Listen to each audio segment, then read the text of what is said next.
I've barely, if you hear my voice. Oh my gosh, I'm going to have no voice for this live.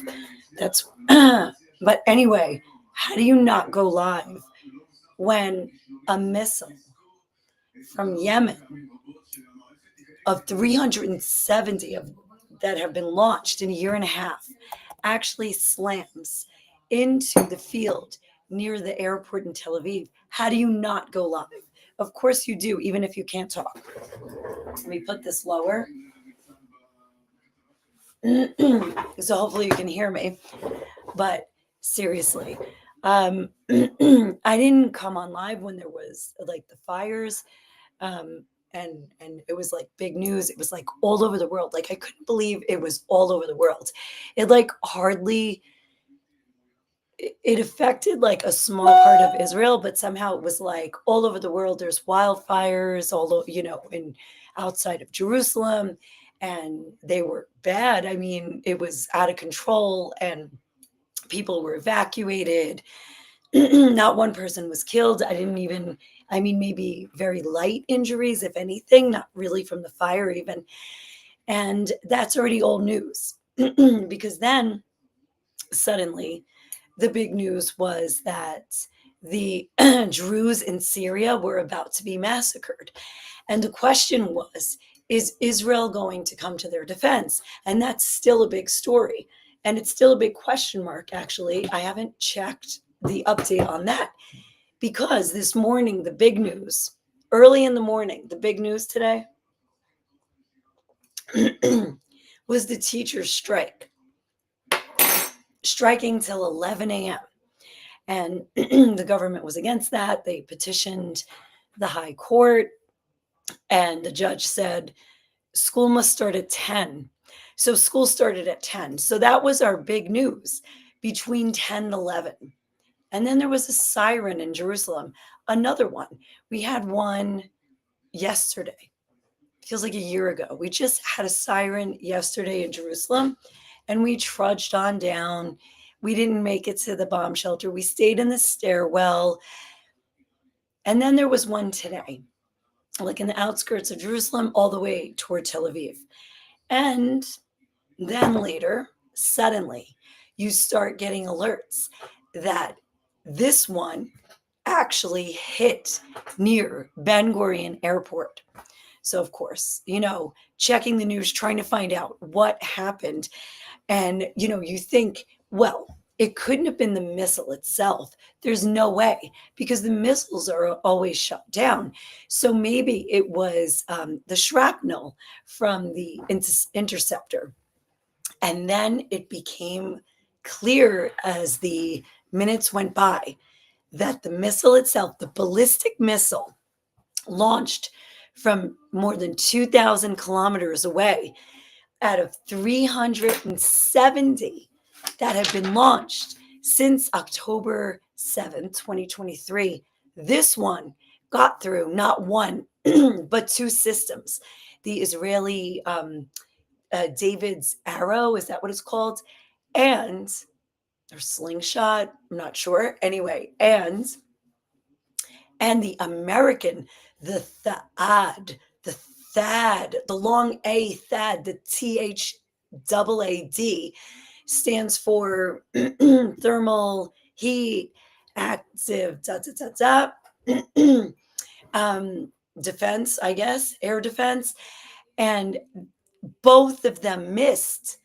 And this missile, and the Houthis have been saying for a year and a half that we're aiming for your airport, and they never make it. Sometimes the missiles don't even make it into Israeli airspace. This time it bypassed two air defense systems, and it landed in a field on the grounds of Ben Gurion Airport. So what does that mean? And that means if you were trying to get here, you may not be getting here. If you were trying to get out, you might be stuck here. It means we've just gone backwards about 18 months to a time when nobody wanted to come here and the airlines wanted to cancel, and you had to be a millionaire to fly because only El Al will fly and not cancel their flights. And so then they will charge like millions of dollars a ticket. And so basically, we're back to square one in that regard. So, okay, Nadia is saying, yeah, we didn't hear the siren on this side of Jerusalem. That's true. Apparently, it was heard like from Mevaseret area, although I also didn't hear it, and I was there, but I was driving. So, so this this comes in a series of like a whole bunch of things that are happening. So, as you may or may not know, the U.S. has decided to open up direct negotiations with Iran about their nuclear capabilities, and so that had been going on weekly on Saturdays for a couple weeks. It was 2 or 3 times, something like that, and the last one was scheduled again. And at some point last week, it was called off, and it sounded rather cordial. It sounded like, well, you know what, my prime minister has his son's soccer game to go to, or Witkoff had was invited to a charity golf tournament, so we're just not going to have it this week. But then it didn't stay so diplomatically positive. It ended up getting a little bit questionable. And what I noticed, without really digging into this, I didn't dig into, I mean, there's enough going on. I mean, fires are breaking out and strikes and sharks and, just normal days here in Israel. So I didn't bother to really figure out. I mean, Qatargate, like what the heck? Like, where did that go? It was in the news. It's not in the news. Qatar, are they good or are they bad? Is half the Israeli government in with them or not? I don't know. Nobody knows. It's gone. It's not in the news anymore. So I didn't bother to check, like, okay, why are they canceling? What's happening? What was the disagreement? Wait, I want to write something down. So I don't know. But noticeably, the missiles from Yemen started picking up again. Because actually, there was a time where it went down to maybe one random one a week that set off some sirens, and then you trudge down, not us in Jerusalem, other people get a siren and they have to respond to it. And, it kind of died down. But then once the talks were called off, I wonder if Iran just said, hey, Al-Malik, or whatever the Houthi guy's name is, listen, we're not really negotiating anymore, so go ahead, like, start it up again. Because these are Iranian missiles. So the Iranian missiles started coming again, 2 or 3 on Friday, 1 in Jerusalem on Saturday, and now another one that made it all the way to the airport. I'm going to show you a video. Hold on, let me see. Let's go to the platform formerly known as Twitter. Look at this hole in the ground. Do you guys see this? It's as tall as these men.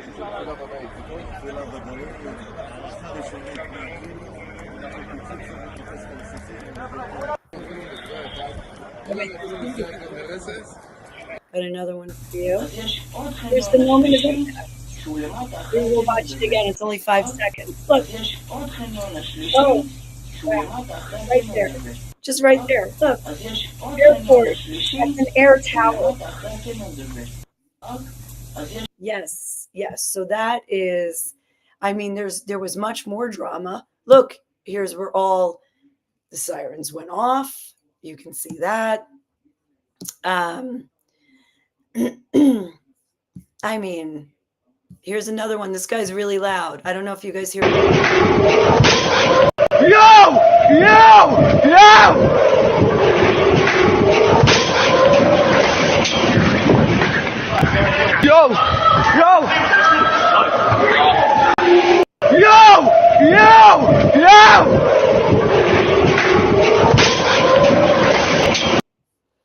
if you are familiar with the airport here at all, you recognize you recognize these places at the airport. You see that. Yes, Nadia just said that last video scares me the most. Which part of it?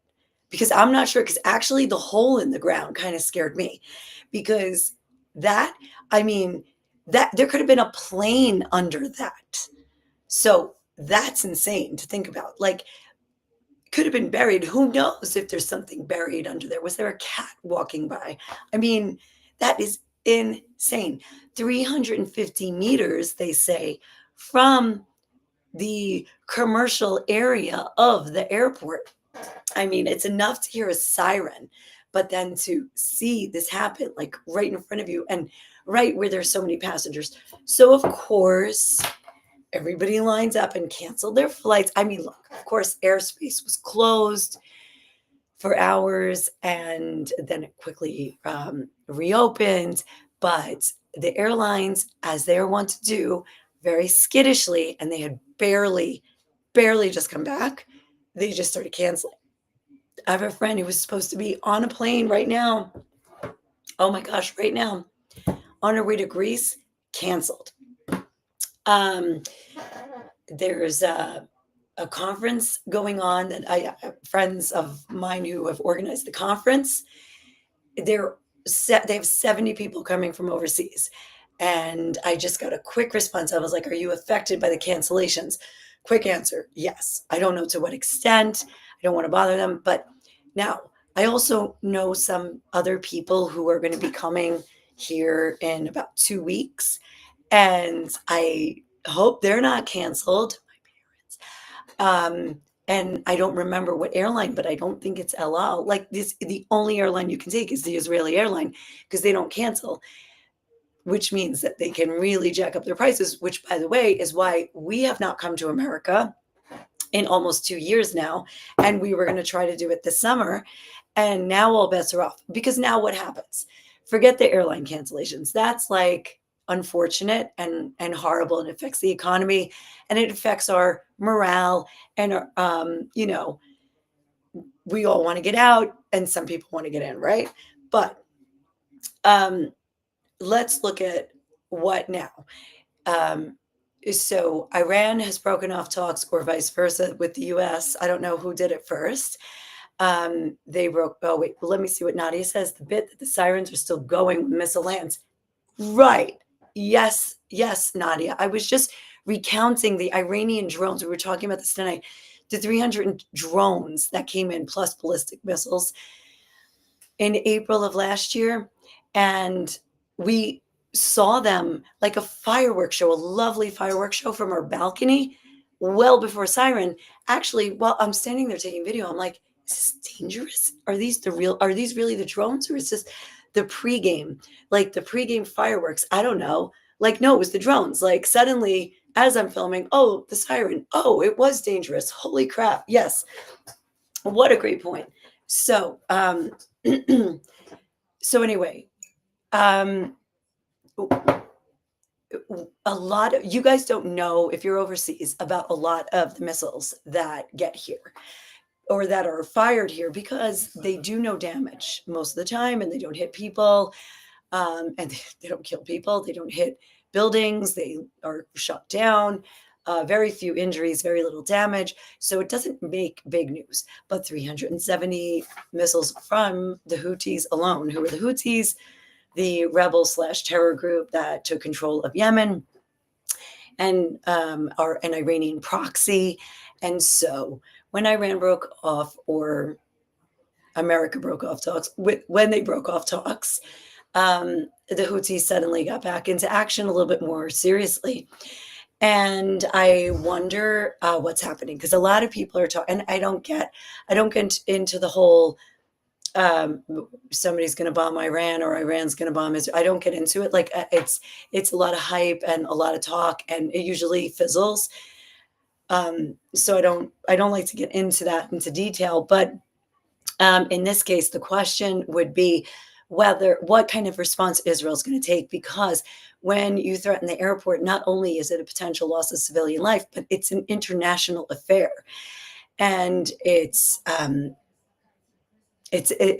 extremely it becomes an extremely dangerous situation, and Israel has already been talking about um, that Iran cannot have nuclear capabilities, and that Israel will do everything in its power to stop that. This is what Prime Minister Netanyahu has been saying, and of course, now by the way, the Americans have been bombing the Houthis in Yemen since March. I heard something like over 1,000 attacks since March, or every single day from March there have been attacks. Sometime in March, attacks over there, and yet they haven't managed to take out their missile supply.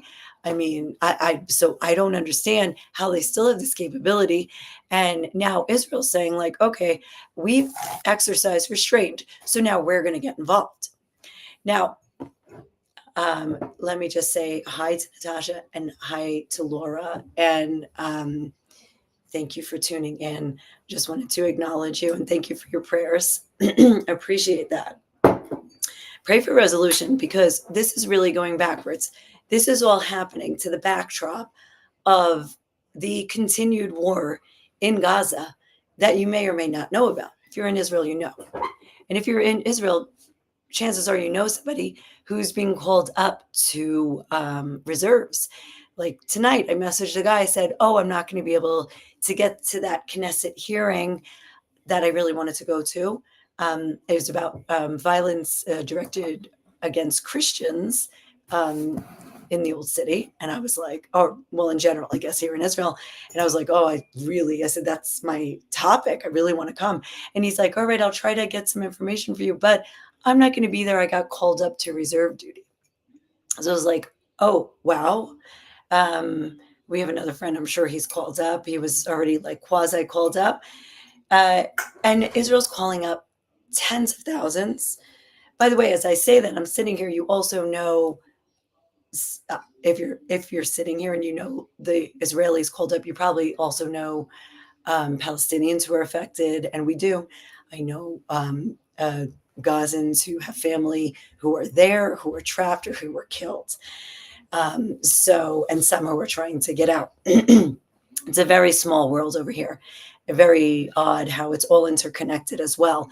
You would think, because everywhere else is so polarized and isolated, one side versus another, you would think that's even more strongly reflected here. And though I'm not denying that there isn't racism on both sides, there is also more integration from both sides than there is in certain camps outside of here, which people who wouldn't even understand the situation. So it's very weird. Anyway, so Israel's called up tens of thousands of reservists, which means that the military operation in Gaza is about to get even stronger. And it has been going on relentlessly since March, when Israel broke the ceasefire and said, okay, they got to the end of that round of hostage releases. And now there were 59 hostages left, but a new round of negotiations needed to happen to determine the next phase. And it never got that far. Israel was like, nope, we're going to choose a military operation instead. So with 59 hostages, 24 of whom are believed to be alive,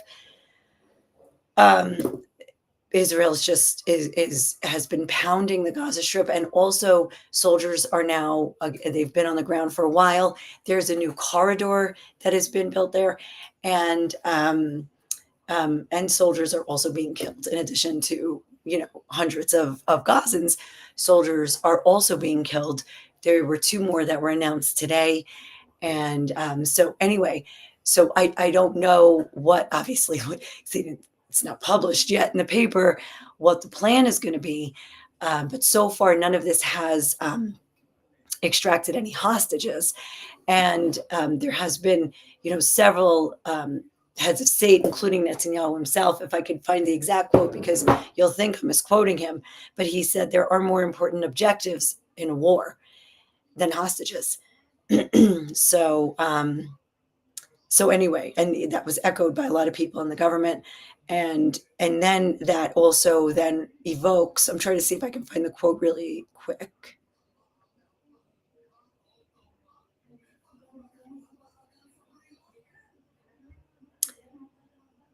It's probably not going to be quick. Yeah, I found it. Hold on. I found the whole passage. It's a long speech.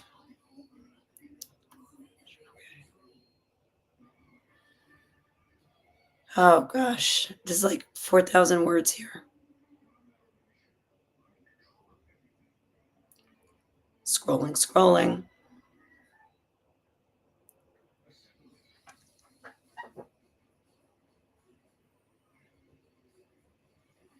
Talk amongst yourselves. Sorry.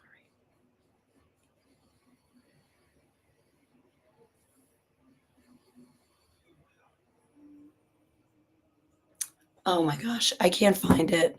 Too much dead air. Sorry, I'm not going to do it. I'm not going to find it. But so a lot of people in the government echoed that. What happens is that evokes a very strong reaction from Israelis, a majority of Israelis, but many also who are protesting, who say, like, no, like their lives should come before, and then we'll deal with Gaza. Yes, Laura Houthi, I got it. It's not, I don't know. I got a couple days like this, and then I'll get it back. It's not hot anymore either, actually. A lot of honey, though. Um, so then what happened was on after, so that I think Netanyahu said that on like Thursday, and then of course all the rallies are planned for Saturday night, and then on Saturday night, like almost without fail, Hamas releases another hostage video, like this psychological warfare video of a hostage, this time injured. Is Maxim, I think his name is, injured hot. They said he said in the video, which is obviously staged, but we don't know, is he really injured or not? And he says he was injured in Israeli bombing. And so then what happens is, he says, I call on, all of you to go out and call for your government to make a deal, because only a deal is going to bring us back, not military action. Like basically, it's like fomenting the protests in Israel, that is exactly what the Israeli protesters are saying, but it's a script written by Hamas. But then, of course, the pro-government people will use that, saying, "Oh, you see, like they're just playing on the emotions." But military action has only netted about 7 out of 250 hostages, is what the protesters will say, that there's out of 250, only 7 were rescued in some way. And I think that's right. And the rest who were released, which is over 100, was that was through a deal, through several different deals. So anyway, now going back to the Iranian issue, that there's a lot of stuff going on behind the scenes, and of course, you know, we don't know. We sat at a dinner table tonight with some friends, great friends that we haven't seen for years and that no longer live here. And so it was good to reconnect. But it's so great that we all had the same absolute pessimism and cynicism about how these things work. And it was like, hey, listen, we like the foreign minister of Iran calls the foreign minister of Israel, like, we don't have diplomatic relations, but you really shamed us. So now we're going to have to launch some drones at you guys. So how many can you handle? All right, we'll give you 350. Okay, we'll launch 350. Okay, so 350, and then after that, we're gonna have to save face, and we're gonna have to like hit your site over here. Not that site. Okay, all right, this site, yeah, okay, deal. And then like 350 drones come flying at Israel. Israel shoots them all down. Nobody's injured. One person was killed, a Palestinian in Jericho, killed by a missile. And then the only one that didn't get through, the only one that got through the defense systems, and then Israel, went back at them, but then the Iranians didn't respond to that. So it's like everybody's making their backroom deals. So let's look at some backroom deals that I will tell you actually were in the news, not something we made up or speculated. But Israel has good relations with a country called Azerbaijan. They sell them weapons, they probably get oil. They also enjoy with Azerbaijan that it has a border with Iran and also didn't have the greatest relations with Iran. So it made Israel and Azerbaijan natural allies. And lately, actually, since the death of the previous Iranian president who was killed in a helicopter crash last May, if you remember that, he actually had met with the Azeri president on the border of the two countries. That day, they were talking about like some kind of deal, like I think for a dam or something like that. Um, and and then as they went their separate ways, the Iranian president's helicopter crashed. Anyway, so it was like, oh, what's up? Are they getting to be friendly there? And why this matters is because they seem to be enhancing those relations. They just had a very, I don't know if it was the president himself of Iran, very high level government leader, visit Azerbaijan.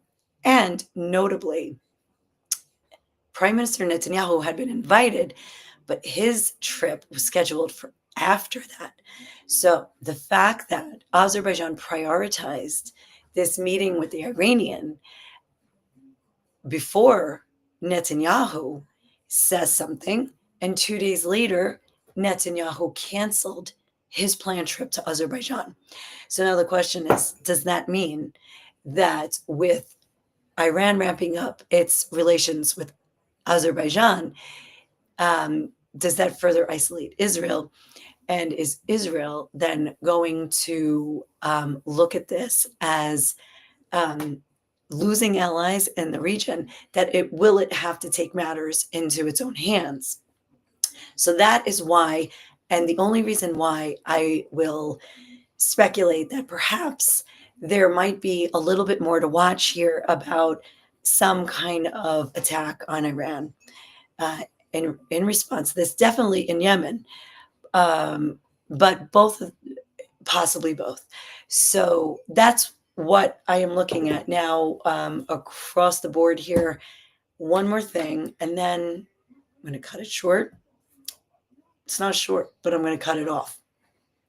Is that, and I don't have the latest, but I'll tell you from last night that Syria, let's go back to Syria, the born again Syria, after the civil war, then this revolution of Giuliani, who brought him and the Syrian rebels that came and took over and are now suddenly courted on the world stage, whatever, but that are systematically going through and finish and slaughtering, maybe it's going both ways in some cases, but slaughtering minority groups that may have been associated with Assad or whatever. Maybe they just don't like them, whatever.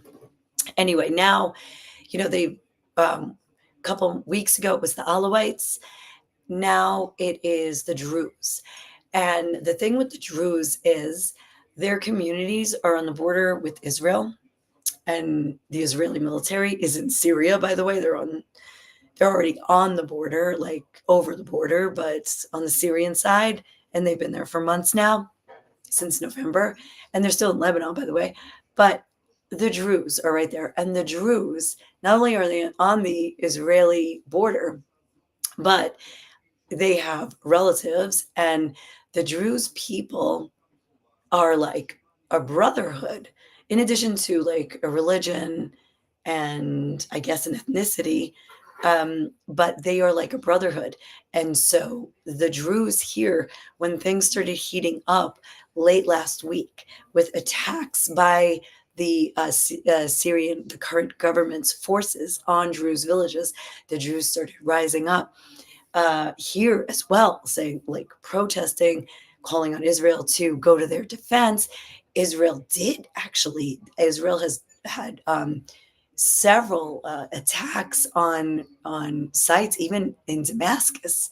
They even attacked their planes are going right over Syrian airspace, and several sites to try to thwart the rebels of getting to the Druze. And now the Druze here, like, we just saw driving around Jerusalem today, 2 cars with Druze flags. And we don't have a big population here. Like, they're primarily in the north, on the Israeli side of the border with Syria and Jordan, and they're that some of the families, like, there were families, but when the borders were reconfigured, they were cut off from their families. So they're saying, we'll put on our uniforms and go there, some of them. And I don't know what the latest is today, but it was like an imminent slaughter waiting to happen. Um, and I would be on the edge of my seat. I am on the edge of my seat, and I want to know. But then we had a missile land at the airport today, and that was after a strike, trying to figure out to the kids of school which kids, what time, where, when, da da da.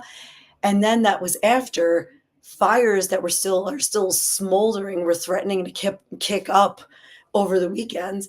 And yeah, so I didn't check that. I didn't check that today. But anyway, I mean, enough is enough already. And I'll save that for the next live. Hopefully I get a voice back, and I hope there's good news to report. I hope I'm not telling you the end of the story on that one. Now I'm getting nervous. I'm opening it.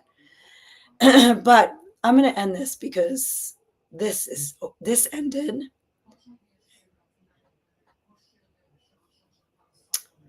No, okay. And by the way, mysterious explosions in Iran. 3 explosions at oil refineries and other places in Iran in a week. All right. I'm going to leave you guys to ponder all of this on your own. And what do you I want to know what you think. Like, just, if you're not watching this live and you haven't commented in the live stream, comment, is put your comments, and I want to hear what you guys think, because I'm like, just when you think things are going somewhere, you're going backwards. It's exactly what Tony just said. He's sitting here, we put on the news, and he goes, we're going backwards. We're going back. Oh my God. All right. Anyway, thanks for tuning in. I'm out. Tony's making fun of me now, so I'm going to stop. I'm going to throw something at him.